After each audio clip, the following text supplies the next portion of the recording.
Stargate Voyager. Hey, what's up, everyone? Thanks so much for tuning in to the Stargate Voyager podcast. Whether you're watching this or listening on YouTube or Spotify or Apple Podcasts or somewhere else, I'm just glad you're here. My name is Derek Olson, if you don't know who I am, and I am your host. And I'm really excited about this episode that we're going to dive into. We're going to go to Mount Shasta and talk about some of the interesting aspects of this amazing location on the West Coast and some of the legends that go with this mountain. But before we dive into our topics, just a friendly reminder to hit subscribe or follow from wherever you are listening to or watching this episode. Hit that subscribe button and give me a 5-star rating if possible. Like I know Spotify will let you hit the 5 stars. Hit the 5 stars for me. That just helps my podcast to break through the algorithms and get out to more people. And these are exciting times. We've been creeping into Spotify's top 50 in the history category of history podcasts globally. And we've even hit as high as in the top 25 before. So let's keep this train rolling. If you're on social media, give me a follow on X or Instagram, places like that. I just put out a interesting short form video featuring a really enigmatic spot in Peru at a site called Sacsayhuaman. And on the backside of this site are these incredible anomalies. It basically looks like these massive precision cut staircases that have been flipped over upside down. Again, these are massive in scale. Each chunk of stairs, although I'm not sure if they're stairs, probably weighs at least 70 tons, if not more. So massive scale. But I get up really close to these for you in this video, and I ask the question, what in the world are these? So again, give me a follow on X, Instagram, TikTok, that's another place, Facebook, my Facebook page, and watch this video and let me know what you think this was. Was this a staircase that was literally snapped in half in prehistory and flipped over due to some violent cataclysm? Or is this something all entirely different that just might look like stairs because of these precision layered cuts? It's really fascinating. Again, go to Stargate Voyager on any of those platforms to see it. All right, well, let's travel to the Mount Shasta area. So a few years back, my family and I purchased our first ever camping trailer. And one of the first places we went camping, I live in Washington State. We did a road trip down to Northern California. It was kind of like our first ever Griswold family camping trip with some of our other family members. Again, from the Seattle area down to Mount Shasta and NorCal, and then we headed east to Reno, Nevada. And we hit several different ancient sites on this trip. We went to Lovelock Cave, which I've done previous episodes on and featured videos on my social media channels of. Lovelock Cave is where the legendary giants with red hair were supposedly found. And so I'll probably do some more future episodes on that, going deeper into that. But we saw that cave down close to Reno. And then we went to Donner Pass in Northern California there and saw some incredible ancient petroglyphs right there on Donner Pass that most people have no idea even exist. But along the way to those sites, we drove past Mount Shasta. And this is such an incredible location. This is just an area I absolutely love.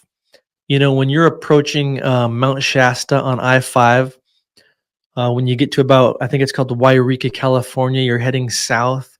The landscape just appears so primordial, so ancient. And one interesting thing to note is that as you're approaching Mount Shasta in the distance, if you look close on the foothills surrounding Mount Shasta, you'll see these lines. And what these lines are in the distance, these are rock walls that are much bigger than you think when you get up close to them. But there's these rock walls that are made up of these volcanic stones that have been piled together, and these things run all over the foothills right there surrounding Mount Shasta. And I've done a little bit of research on them, and there are some theories that these are far older than we actually know. These weren't just put up necessarily by farmers in the 1800s. These look almost like, maybe some kind of Mayan wall you would see in Mexico. Not necessarily the style, but you get what I'm saying. It's this rock wall that's pretty high up. And at one point along the freeway, you get to drive right by one that comes down this hill. And so that's just one of many interesting, possibly ancient anomalies in this area. Again, I already mentioned the Donner Pass petroglyphs, which, if you're ever on Donner Pass, just Google it. You'll find not too hard how to find those. But there's ancient stuff in this area right here in California. Now, Mount Shasta is ancient in itself, and there's so many legends and oral traditions about this interesting mountain. It's known in many circles as a literal portal, or you could say Stargate. For those who follow ufology, Mount Shasta is kind of a hot spot. It's even known for UFOs going in and out of it, I believe. It's considered a very sacred mountain, a very sacred location to the Native American tribes of this area, namely the Wintu and Modoc tribes, who regard the area as their native place of worship. Now, according to these tribes, there are some mythical creatures that are believed to inhabit this mountain range. And one of them is known as the Matah Kagmi. I think I'm pronouncing that right. And this is like the Modoc word for Bigfoot. Matah Kagmi are said to be 8 foot plus tall, covered in coarse hair, have brown eyes, and give off a musky odor.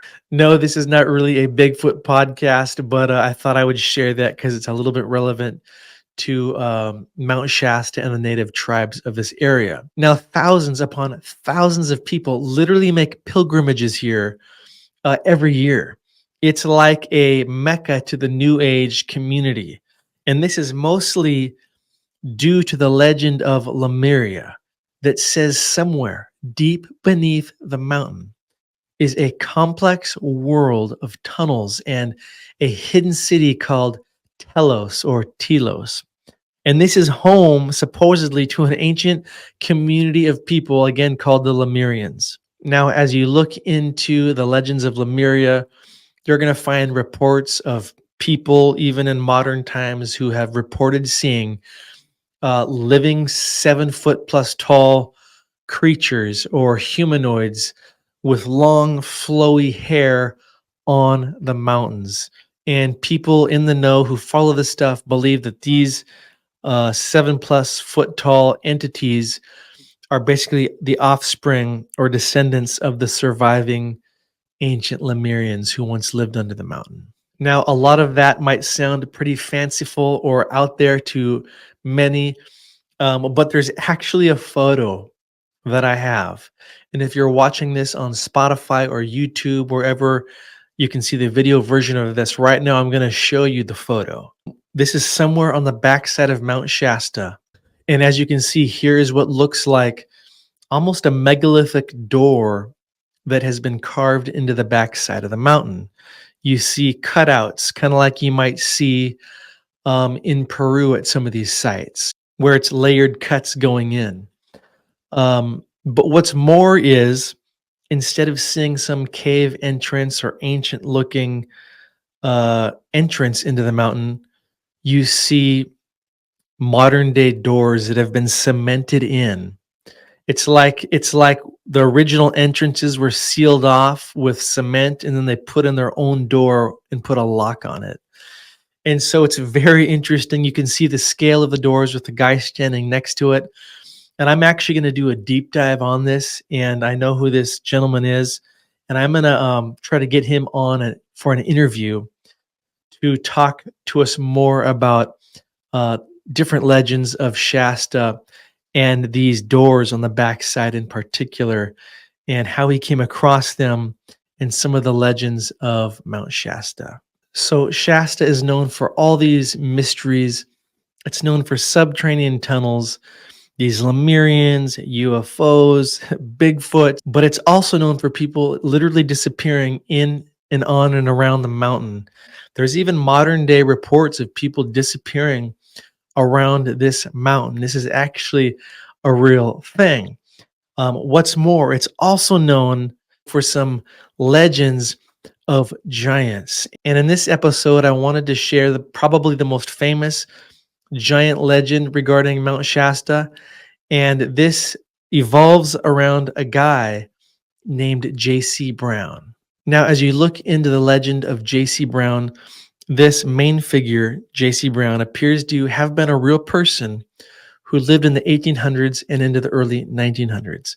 He was a British prospector who in 1904 was hired by a mining company called the Lord Cowdray Mining Company of England to prospect for gold in and around California and the Mount Shasta region.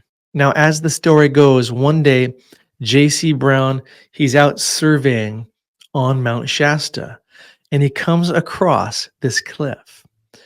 And he is trying to figure out, man, how do I get down from this ledge, this cliff area?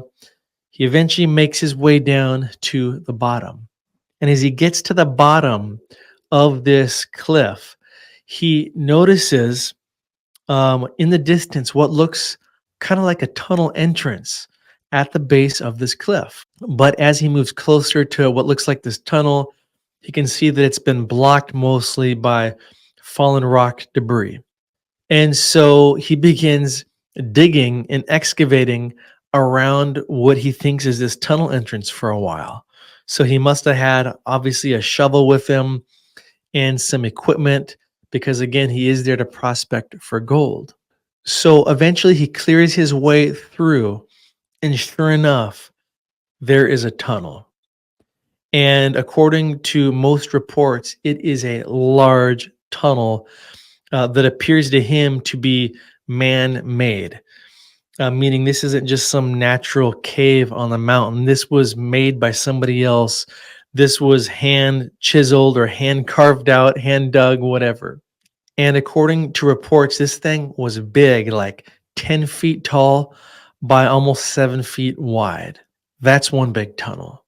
So, as the story goes, J.C. Brown begins to venture deep inside this tunnel. And he goes deeper and he goes deeper. And this thing was like a couple miles long, from what I've found. So, as I read between the lines, it's like he was in there for a mile or two, and it's just kind of like a tunnel, just rock tunnel. That's it. But as he goes even deeper, he begins to find an assortment of ancient oddities in these tunnels that included remnants of what appeared to be some type of ancient mining tools. Apparently, he also began to come across valuables, treasures, valuable precious stones, and even gold, according to some of these stories. Now, he ventures even deeper still, and into the tunnel, he begins to find chambers that go off this main vein of the tunnel. And as he looks into some of these chambers, he sees inscriptions and symbols. You know, I kind of picture when I hear this that maybe they were like hieroglyphics or even petroglyphs that were etched into the walls of these chambers. But what's more, according to the legend, J.C. Brown begins to find artifacts. But the story gets even better. JC continues to venture deeper still and looks in other chambers. And what does he find inside but what looks like ancient mummies, these skeletons that are wrapped of unusual size, ranging from like 7 to 9 feet, I believe. Now, again, this part of the legend took place apparently in 1904. Now let's fast forward 30 years later to 1934 when J.C. Brown appears in Stockton, California. And part of where we get this piece of the legend is a news headline From the Stockton Record of June 9th, 1934, they ran a top of the fold page one headline that read, quote, 80 Stocktonians left behind in search for lost continent. So you can surmise what you want from this part of the legend. Kind of what I get from this maybe is that, again, in 1904, 30 years earlier, J.C. Brown finds this tunnel, but then for whatever reason, he couldn't get the treasure back out with him, back to wherever he lived. Or maybe he went back and told people and they laughed at him and wouldn't help him come back. Or maybe he did take some stuff with him from the tunnel. But I imagine as one guy, he could only take so much. So maybe he went back to Stockton, and maybe just a year later, he wanted to go back to this tunnel, but maybe he couldn't find his way back. Who knows what really happened? All we know, according to this legend, is 30 years later, he's trying to get this group of people, this search party, to go with him to find this spot on Mount Shasta, to go into the tunnels and to find and catalog all of these ancient artifacts and skeletons. But here's where the legend goes dark. Apparently, the night before the search party was to leave Stockton and travel to Mount Shasta, J.C. Brown mysteriously vanishes.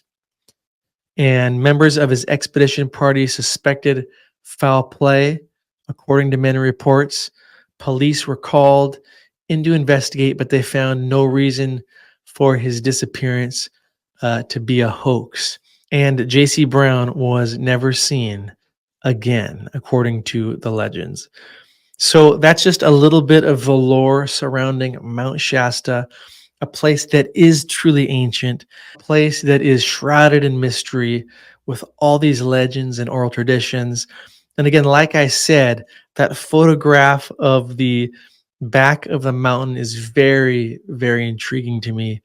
But also when you add in the fact that there are ancient petroglyphs not far from Mount Shasta on Donner Pass. And so this is a place I definitely look forward to going to visit myself in the near future. But again, one thing is for certain. Mount Shasta is ancient, and this place is shrouded in mystery. And I actually have some plans in the near future to go to Northern California again, myself, maybe with some friends, and do some of my own investigation and take some videos and photographs, and to try to find these sealed off doors on the backside. Well, I hope you guys enjoyed this episode. I know it was a bit on the shorter side, but actually at the time of this recording, I'm actually getting ready to leave for England tomorrow on our Mysteries of England tour with author, researcher, and explorer Hugh Newman and J.J. Ainsworth. I cannot wait to meet up with them in our awesome group that has joined us on this tour. I think there's going to be like a group of 30 of us. And so this is going to be an incredible time. We're going to have a private visit inside Stonehenge. We're going to check out so many of the ancient Neolithic burial chambers and tombs and standing stones around the area. And we're really just going to do a deep dive into the ancient history of this region. I cannot wait. So look forward to when I get back, me doing some episodes about my England trip. And again, when it comes to giants, there's so much giant lore in England. It's crazy. There's even a giant geoglyph that we're going to go tour and get a drone video of us standing around. This thing is massive.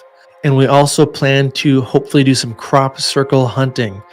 This is the season when crop circles often begin to appear in and around Wiltshire and this part of England. So hopefully these things appear so that we can go adventuring and get inside these and get some video evidence. And we might even have to do some trespassing the rumor is, to get into some of these crop circles. So keep your fingers crossed for us. Again, I hope you enjoyed this episode. Thanks for tuning in. And until next time, keep exploring.